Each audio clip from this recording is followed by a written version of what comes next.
Oke, selamat datang teman-teman di vlog ketiga aku. Di sini aku bakal menjelaskan beberapa tugas dari HR yang sudah aku kerjakan sebagai syarat untuk mendapatkan sertifikat pelatihan HR yang sudah aku ikuti. Nah, di sini kurang lebih ada 4 tugas yang sudah aku kerjakan sebagai seorang HR staff. Aku coba share screen ya. Yang pertama ada pembuatan dokumen PKWT atau perjanjian kerja waktu tertentu. Kemudian tugas yang kedua membuat perhitungan upah dari karyawan PKWT yang tadi aku buatkan dokumennya. Terus yang ketiga ada membuat eh, lowongan iklan kerja ya. Dan yang keempat ada membuat program L&D, Learning and Development. Oke, langsung saja mungkin aku jelaskan dari yang tugas pertama, yaitu membuat draft PKWT. Nah, tentunya teman-teman mungkin sudah tahu yang sudah mendalami ya terkait dunia HR, pasti sudah tahu bahwa karyawan dalam perusahaan dibagi menjadi dua. Ada karyawan kontrak dan juga ada karyawan tetap. Karyawan kontrak ini ada macam-macam ya. Ada karyawan yang memang mereka dikontrak beberapa bulan atau hanya 1 tahun ya maksimal 5 tahun. Kemudian ada juga pegawai outsourcing gitu ya. Ada juga pegawai harian lepas. Jadi mereka termasuk dalam PKWT. Kemudian ada juga pegawai tetap ya. Pegawai tetap ini mereka yang dipekerjakan oleh perusahaan dengan tidak ada batasan waktu tertentu. Jadi bisa saja mereka bekerja di perusahaan tersebut hingga pensiun. Nah, untuk pekerja kontrak, mereka akan mulai bekerja setelah menandatangani dokumen hubungan kerja PKWT atau perjanjian kerja waktu tertentu. Sedangkan untuk pekerja tetap, biasanya juga ada draft PKWTT-nya atau biasanya juga langsung dari perusahaan memberikan SK. Ada dua pilihan untuk yang PKWTT, untuk pekerja tetap. Nah, di sini yang aku buatkan adalah PKWT. Nah, berarti karyawan yang nantinya bekerja adalah karyawan atau pegawai kontrak. Nah, di sini aku ya sebagai HR diminta untuk membuat dokumen PKWT dengan jabatannya adalah Project Manager untuk membuat aplikasi MSDM Coffee. Eh, Kurang lebih seperti ini gambaran dokumen yang aku buat. Aku coba share screen ya. Ini gambaran awalnya saja. Sebentar ya. Coba share screen dokumen PKWT-nya langsung. Semoga sudah kelihatan. Nah, dalam PKWT biasanya yang harus ya sebagaimana yang sudah aku pelajari dalam PKWT itu ada beberapa poin yang harus dicantumkan. Ya, poin-poin ini wajib sehingga kalau misalnya tidak dicantumkan, maka perjanjian kerja tersebut di kemudian hari ya bisa menimbulkan permasalahan. Ya, atau bisa saja perjanjian yang dibuat ini batal gitu ya. Nah, beberapa poin yang wajib dimasukkan dalam PKWT diantaranya yang pertama ada tempat dan tanggal perjanjian, di mana dan kapan perjanjian tersebut dibuat, kemudian ada siapa saja yang menandatangani perjanjian tersebut. Di sini pihak pertama gitu ya, pihak perusahaan adalah PT MSDM Kopi Bahagia. Ini pihak pertama atau pihak perusahaan, sedangkan pihak keduanya ada Gary Putra di sini sebagai karyawan. Kemudian selain identitas, ada juga hak dan kewajiban kedua belah pihak. Di sini perusahaan dia berhak untuk menerima hasil pekerjaan dari si karyawan ini dari Geri Putra berupa aplikasi sebagaimana sudah ditekan ya di uh, bukan ditekan di kontrak sebagaimana uh, berdasarkan kebutuhan perusahaan ya. Jadi perusahaan membutuhkan seorang pekerja yang nantinya ditugaskan untuk membuat aplikasi. Kemudian perusahaan juga berhak untuk berkewajiban untuk membayar upah kepada karyawan. Untuk karyawan sendiri, dia berhak menerima upah dan berkewajiban melakukan membuat aplikasi MSDM Coffee ya. Nah, setelah itu ada juga jabatan atau jenis pekerjaan yang akan diisi oleh calon karyawan ini. Kemudian ada lokasi pekerjaan. Lokasi pekerjaan di sini. Nah, ini belum ya teman-teman. Di sini belum aku isi. Jadi masih beberapa penjelasan. Jadi untuk lokasi pekerjaan ini bisa diisi alamat ya di mana si calon calon karyawan akan bekerja di situ. Kemudian ada juga upah karyawan, ini sangat penting ya dimasukkan agar si calon karyawan ini dia bisa mendapatkan gambaran berapa gaji yang dia dapatkan dalam berapa upahnya, berapa upah yang dia dapat dalam 1 bulan dan juga apa saja jenisnya. Terus ada waktu kontrak, ya, berapa lama si calon karyawan ini akan dipekerjakan. Di sini si Gadi Putra dia di hire kurang lebih selama 1 tahun. Terus ada penutup ya, intinya eh, pihak yang memvalidasi ya bahwa perjanjian kerja ini benar-benar valid gitu. Perjanjian kerja ini benar-benar beratasnamakan dari pihak perusahaan maupun si karyawan. Oke, kurang lebih seperti itu, teman-teman, untuk PKWT, perjanjian kerja waktu tertentu ya. Tujuannya dibuatkan PKWT ini untuk pegawai atau karyawan kontrak. Oke, kurang lebih seperti itu untuk tugas pertama aku sudah aku kerjakan. Aku stop. Oke, kita lanjut teman-teman ke tugas yang kedua. Di sini tugas yang ya, kita lanjut ya teman-teman ke tugas yang kedua. Di sini tugas berikutnya yang aku buat adalah perhitungan gaji, perhitungan upah dari calon karyawan tersebut.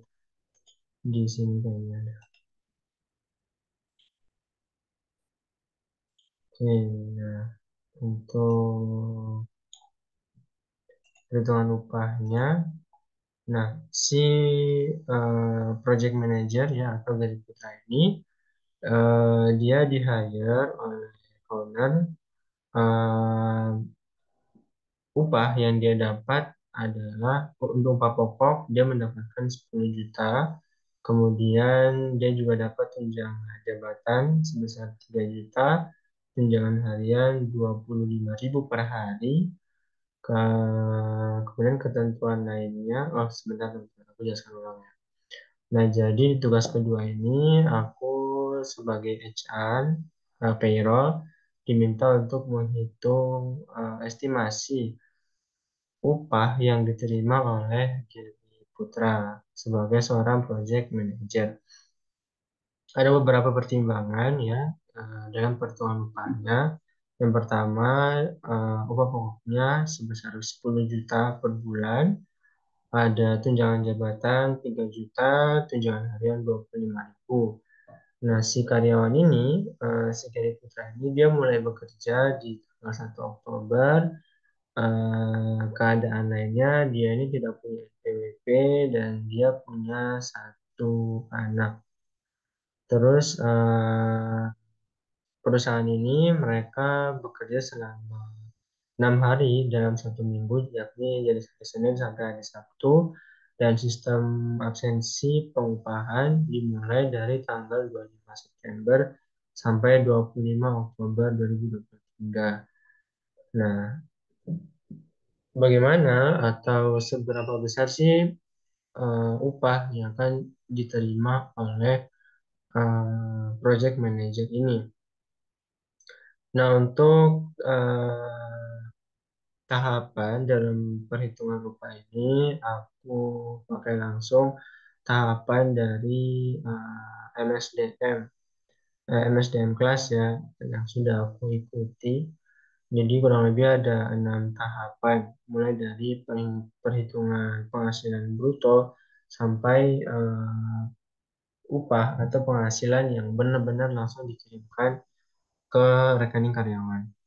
Kita percepat saja ya teman-teman, karena memang di Zoom juga waktunya limit. Nah, untuk menghitung upah, nah eh, upah karyawan ya, eh, upah karyawan yang mungkin ditandatangani di kontrak itu tidak serta-merta langsung dikirimkan dalam bentuk yang demikian.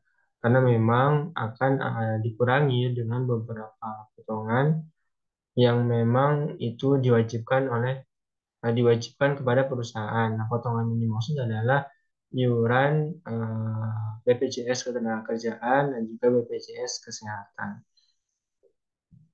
Ada BPJS yang ditanggung, ada iuran yang ditanggung oleh perusahaannya langsung, ada iuran yang ditanggung oleh karyawan itu sendiri. Nah, kita ya di tahap pertama kita hitung dulu penghasilan brutonya. Nah, penghasilan bruto ini kita hitung semua pendapatan si karyawan. Nah, kita hitung pendapatan si karyawan beserta potongan BPJS yang diberikan oleh perusahaan kepada karyawan. Ini juga termasuk dari eh, penghasilan ya teman-teman. Eh, yang pertama ada upah pokok 10 juta ditambah dengan tunjangan tetap 3 juta ditambah dengan tunjangan tidak tetap ya tunjangan harian. Tunjangan tunjangan harian ini kalau misalnya kita kalikan 1 bulan kerja ya perhitungan dari 26 September sampai 25 Oktober 25.000 ini kita kita kalikan dengan 25 hari. Ya, setelah aku hitung dari tanggal 26 September sampai 25 Oktober, dengan si project manager ini dia mulai bekerja 1 Oktober, maka hari kerjanya selama selama periode absensi ini dia hanya mendapatkan 25 hari. Maka 25.000 aku kalikan dengan 25 hari. Jadi didapat 525.000. Ditambah dengan potongan JKK yang ditanggung perusahaan. JKK ini adalah jaminan kecelakaan kerja, ditambah JKM, jaminan kematian, ditambah BPJS kesehatan ya, yang ditanggung oleh perusahaan. Nah, setelah dihitung, penghasilan bruto karyawan itu adalah 4.200.200. Nah, penghasilan bruto ini akan kita kurangi dengan komponen pengurang untuk mendapatkan penghasilan neto. Komponen pengurang yang dimaksud adalah yang pertama pajak penghasilan atau biaya jabatan ya. Setiap jabatan dalam perusahaan yang masuk dalam Disnaker, mereka akan dikenai biaya jabatan 5% sebesar 5%. Kemudian dikurangi dengan komponen pengurang lain, ada JHT dan juga JP. JHT jaminan hari tua, JP jaminan pensiun. JHT dan JP yang dimaksud adalah yang ditanggung oleh si karyawan itu sendiri. JHT yang ditanggung karyawan adalah 2%, JP-nya 1%. Nah, oh ya, untuk upah pokok dan tunjangan tetap itu biasanya disebut sebagai upah tetap ya. Nah, jadi tadi di penghasilan bruto lupa aku jelaskan sedikit. Jadi upah pokok plus tunjangan tetap ini upah tetap yang diterima oleh karyawan, gitu ya. 13 juta ini jadi walaupun dia ada izin sakit, walaupun dia ada izin tidak masuk, kinerjanya tidak sesuai dengan KPI, dia tetap mendapatkan 13 juta ini. Berbeda dengan tunjangan harian yang mana dipengaruhi oleh daftar kehadiran ya, karena ini sifatnya harian. Jadi ketika dia tidak masuk sehari, maka dia tidak mendapatkan tunjangan harian di hari yang dia tidak masuk itu. Kita lanjut lagi ke penghasilannya itu. Jadi setelah kita tahu tadi penghasilan brutonya berapa, ada 14.200.200 dikurangi dengan biaya jabatan. Nah, biaya jabatan ini dikalikan 5% dan maksimalnya adalah 500.000. Ya, berapapun penghasilan brutonya, eh, intinya maksimal biaya jabatan adalah 500.000. Ya, kalau misalnya, nah di sini setelah aku kali 14.200.200, kalau kita kali 5%, itu kalau nggak salah aku itu ada 2 juta sekian. Nah, 2 juta sekian yang dimasukkan ke dalam biaya jabatan hanya 500.000 karena limitnya segitu. Dikurangi dengan JHT, JHT ini jaminan hari tua ya, dan dikurangi dengan JP. Nah, JP ini juga sama, ada limitnya. Seberapapun tinggi gaji karyawan, maksimal JP ya, sebagaimana diatur dalam BPJS Ketenagakerjaan, itu hanya 9.559.600. Setelah dihitung, penghasilan netonya adalah 13.344.000. Nah, penghasilan neto ini tidak serta-merta dikirimkan langsung ke rekening karyawan. Penghasilan neto yang kita hitung pertama ini, yang kita hitung ini adalah penghasilan neto yang akan dikenai dengan pajak. Dia akan dihitung sebagai dasar eh, eh, sebagai dasar tarif pajak si karyawan ini gitu. Nah, untuk menghitung, nah, pajak yang aku maksud di sini adalah PPh satu ya, pajak penghasilan pasal 21, cuman biasanya disingkat PPh satu.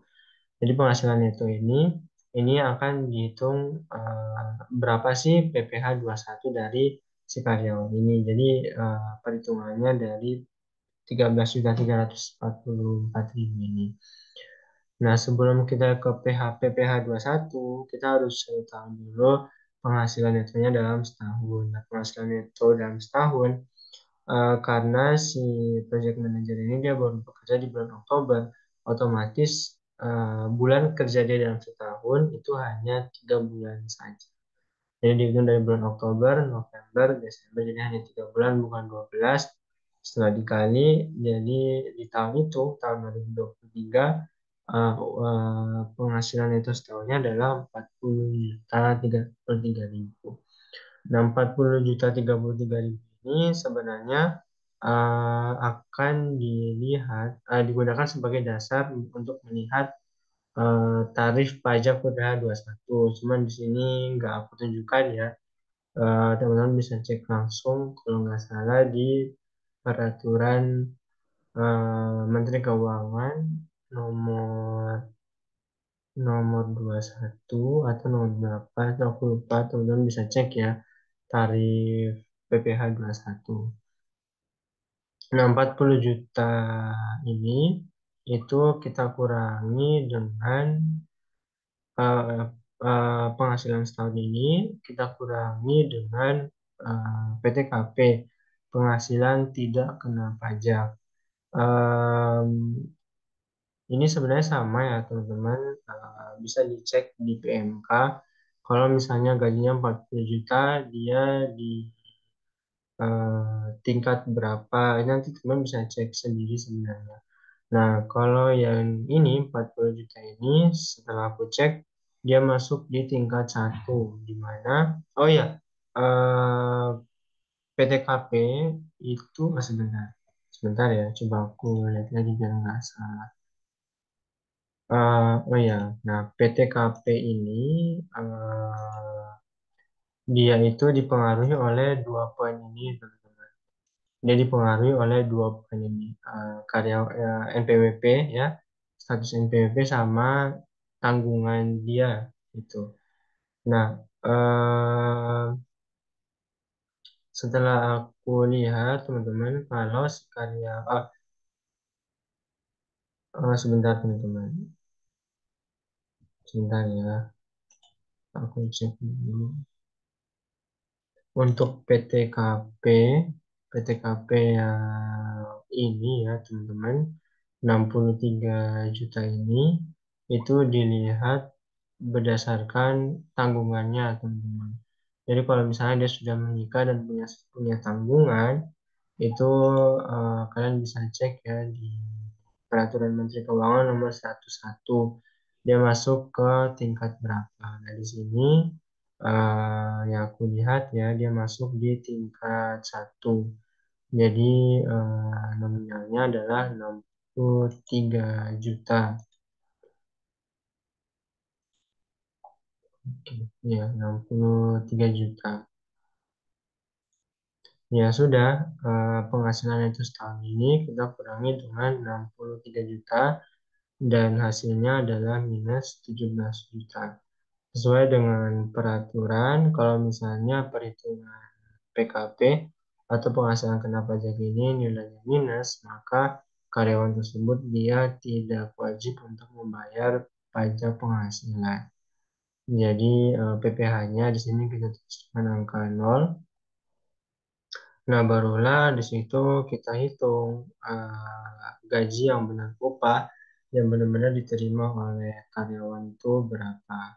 Terus ini setelah aku hitung teman-teman, total dari gaji penghasilan bruto sekian, setelah dipotong pajak, dipotong iuran, dipotong pajak maksudnya di pajak yakni biaya jabatan, terus dikurangi dengan iuran-iuran, ya, maka yang benar-benar diterima oleh karyawan sebesar 13.049.000. Oke, jadi agak ribet juga, teman. Di sini aku hitung manual ya, teman-teman. Aku hitung ada yang manual, ada yang aku hitung langsung dengan Excel. Itu di tugas kedua, di tugas ketiga di sini aku membuat tugas yang aku kerjakan berikutnya adalah membuat iklan lowongan kerja. Di sini aku diminta oleh owner dari MSDN Cafe untuk membuat MSDN Coffee untuk membuat iklan lowongan kerja yang ditujukan untuk sosial media. Sebentar, aku ulangi ya teman-teman.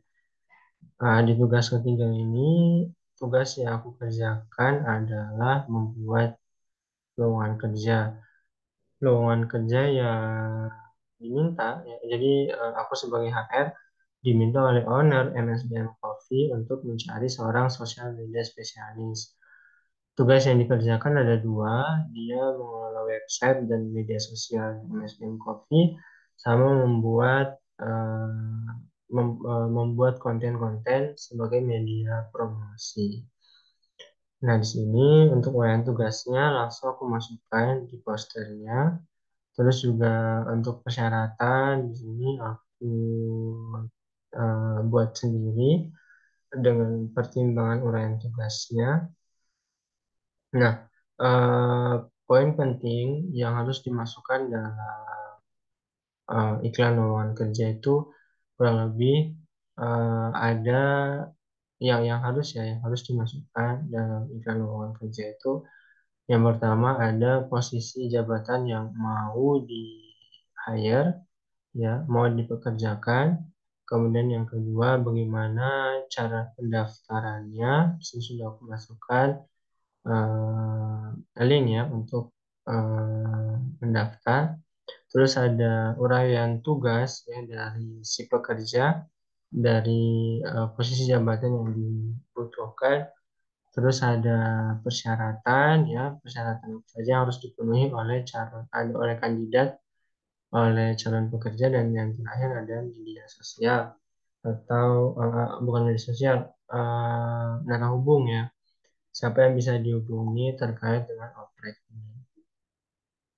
Oke, kurang lebih seperti itu di tugas ketiga yang aku kerjakan. Dan yang terakhir di tugas keempat adalah membuat program L&D, Learning and Development. Mungkin teman-teman masih ingat videoku yang pertama, vlogku yang pertama kemarin. L&D ini sebenarnya dia tuh punya beberapa jenis ya. Yang pertama ada training, yang kedua ada coaching, yang ketiga ada counseling, yang keempat ada mentoring, dan yang kelima adalah placement. Pemilihan jenis LND ini, program LND ini disesuaikan dengan kebutuhan perusahaan serta budget masing-masing. Tidak harus ya harus training semua, tidak harus eh, harus mentoring ya, tidak harus ada coaching. Jadi benar-benar disesuaikan dengan perusahaan serta kondisinya, kondisi di perusahaan itu sendiri. Nah, di sini oleh owner, aku sebagai HR diminta untuk melatih seluruh kru atau karyawan dari MSPM Coffee untuk bisa berjualan online.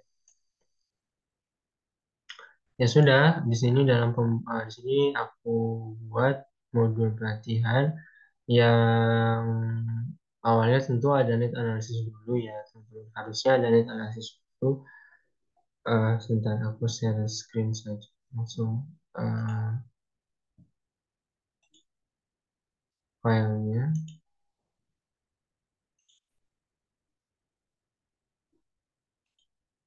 Mohon maaf ya teman-teman kalau bahasa aku agak sedikit sulit dimengerti karena ya aku juga masih belajar buat ngejelasin atau menyampaikan eh, atau berbicara di depan umum itu masih benar belajar. Jadi ya dimaklumi kalau ada penyampaian kalimat yang berulang, ada penyampaian kalimat yang nggak jelas. Kalau misalnya kalian ada yang belum paham, nggak apa-apa, langsung ditanyakan langsung aja di kolom komen. Insya Allah bakal aku jawab sebisa aku. Nah, di sini untuk modul yang aku buat eh, dalam pembuatan ya, untuk program LND-nya aku ambil training ya, aku ambil pelatihan karena tadi sesuai permintaan dari owner, dia mau eh, seluruh karyawan untuk bisa jago berjualan online ya, seluruh karyawan. Dan untuk meminimalisir budget dan juga waktu, maka aku buat pelatihan. Karena ini mencakup seluruh karyawan, kayaknya kalau menurutku lebih pas dibuat pelatihan dibandingkan program L&D yang lain. Judulnya ini aku buat sendiri, Introduce to a Digital Marketing. Jadi ya semacam pengenalan, ya, pengenalan awal terhadap pengenalan awal eh, terkait digital marketing. Eh, Penjualan ya, penjualan dengan menggunakan media digital. Gitu. Nah, di sini sebagaimana tadi kayaknya udah aku sempat sebutin, dalam merancang pelatihan itu harus ada TNA dulu. Nah, ini sedikit ya need analisis yang sudah aku buat. Terus juga ada pertimbangan-pertimbangan kenapa aku milih pelatihan dan kebutuhan sama pertimbangan ini yang menentukan bagaimana model dari pelatihan yang aku buat. Di sini untuk modelnya itu ada dua ya, ada model atau metode presentasi, terus juga nanti ada hands-on atau penugasan. Pelatihannya ini aku buat dua macam. Ada pelatihan yang untuk seluruh karyawan. Ini metode ceramah ya teman-teman. Eh, Penyampaian materi biasa. Nah, khusus buat karyawan dari divisi marketing atau pemasaran atau penjualan itu ada pemberian tugasnya, ada pemberian simulasinya. Tuh, makanya ada dua metode presentasi atau ceramah sama metode hands-on.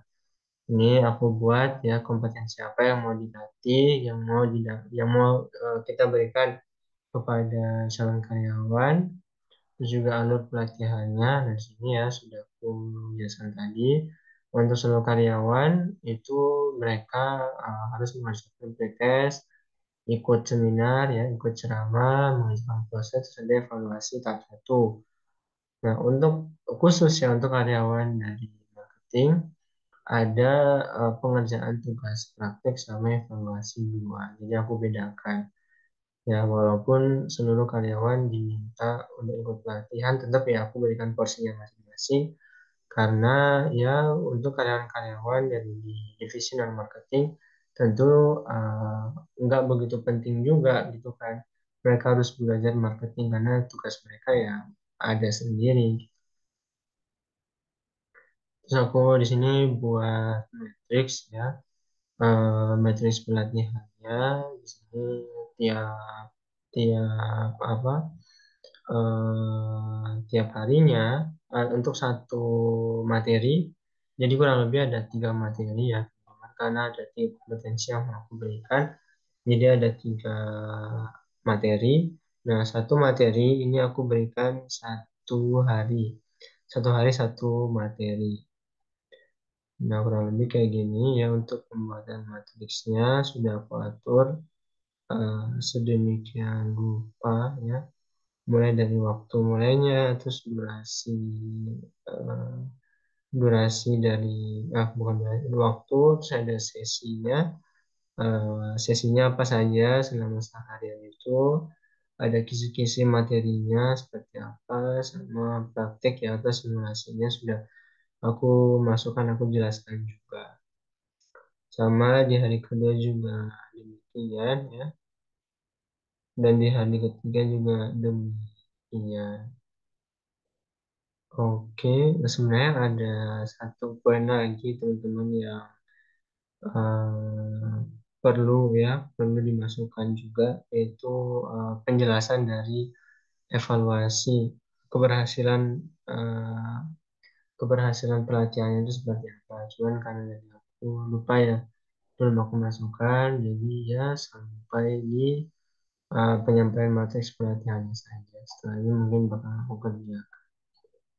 Oke, itu saja teman-teman mungkin dari vlogku yang ketiga ini.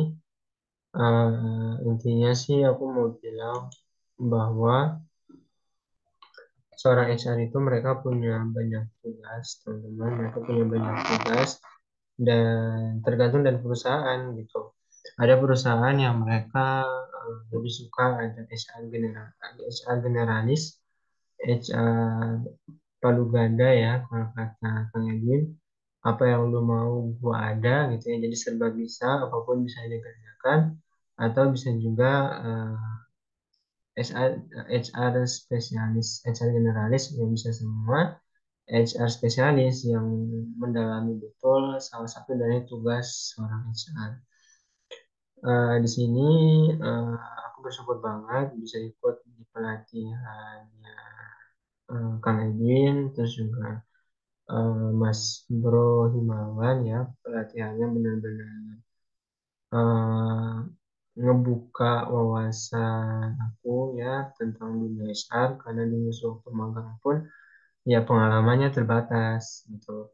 Di sini aku benar-benar bersyukur aku kita ya peserta pelatihan itu diajari banyak hal, diajari materi, itu juga diminta di setiap materi itu juga ada pengerjaan latihannya. Gitu. Cuma di akhir ya, untuk klaim sertifikat kita diminta buat membuat portofolio.